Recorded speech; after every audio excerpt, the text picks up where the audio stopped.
Hi, I'm Darleen Pryds. I'd like to start today by asking you a question. How are you feeling? No, really. How are you feeling these days? What are the emotions you're experiencing? Do any of them surprise you? Do you even recognize yourself or those that you're sheltering in place with from these emotions? For me, these days feel a little bit like the weeks and months after my dad died. During that time, I felt a whole range of emotions, sometimes cycling through at astonishing speed, but usually creating a discomfort for me and, frankly, likely for the people around me. It took me a good long while to make sense of that emotional range I experienced during those weeks and months.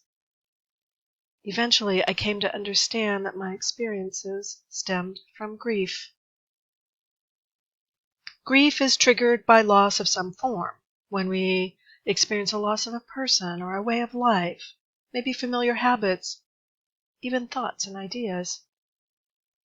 Several psychologists and experts have noted that what a lot of us are feeling during this shelter-in-place time is grieving.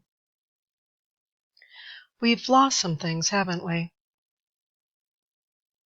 What does our respective grieving and communal grieving look like? Grief can hit us in both expected and unexpected ways, but one way to identify it is through our emotions. It's interesting to note that Francis of Assisi experienced a full range of emotions, and many of these point to his grief from losses he experienced. Now, we know Francis gave up a lot in his life, and he did so voluntarily, but that doesn't mean it was easy. In fact, Francis could be sarcastic, angry, even petulant. In short, he was a moody guy. The stories told especially by his companions point to this side of Francis that we often don't talk about, and it's really hard to find images that point to that far-ranging emotional side of him. His companions knew well enough that nothing could make Francis more irritated or angry than his fellow friars when they didn't live up to his expectations.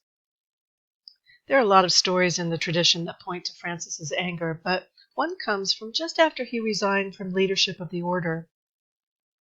Upon his retirement, Francis entered into the final phases of his life, and he experienced volatile emotions as he saw the order move in directions other than his wishes. One day, he was asked how he could possibly give up leadership of his order, and he said, "Oh, I love the brothers, but if they would follow my footsteps, I would surely love them more, and I would not make myself a stranger to them. For there are some among the prelates who draw them in a different direction." Hey, do you ever have a conversation and then stew over it later, especially when you're trying to sleep? Yeah, so did Francis. Later that night, after that conversation, he shot up in bed and angrily wailed, "Who are these people? They've snatched out of my hands my religion and that of my brothers." And then, in time, feeling defeated and maybe even overwhelmed, he conceded, "Oh, let them live any way they want." Francis was grieving over the loss of the plans he had for religious life. He was grieving the loss of his own influence and maybe even his own authority. The loss even of the hope that his vision for the proper way of spiritual life would ever be lived out. But out of all of these losses, fully and uncomfortably grieved, his life grew richer. Over time, he was able to loosen his attachment to how things should be and came to an acceptance of how things are. Admittedly, his acceptance was grudgingly at first.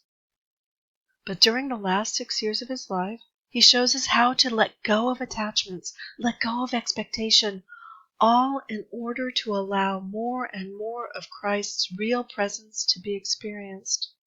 And he found that presence throughout all of creation. When he was finally able to welcome Sister Death, he had let go of all of his attachments. But that had taken him a lifetime and a lot of grieving.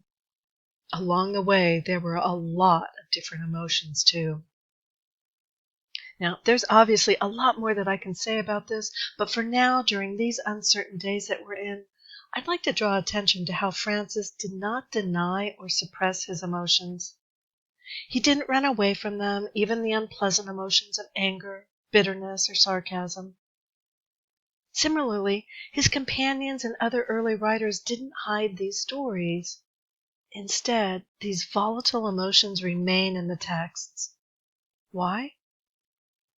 Well, I think one reason is so that we don't make a mere caricature out of Francis. But he also shows us what we can learn from the fullness of his emotions.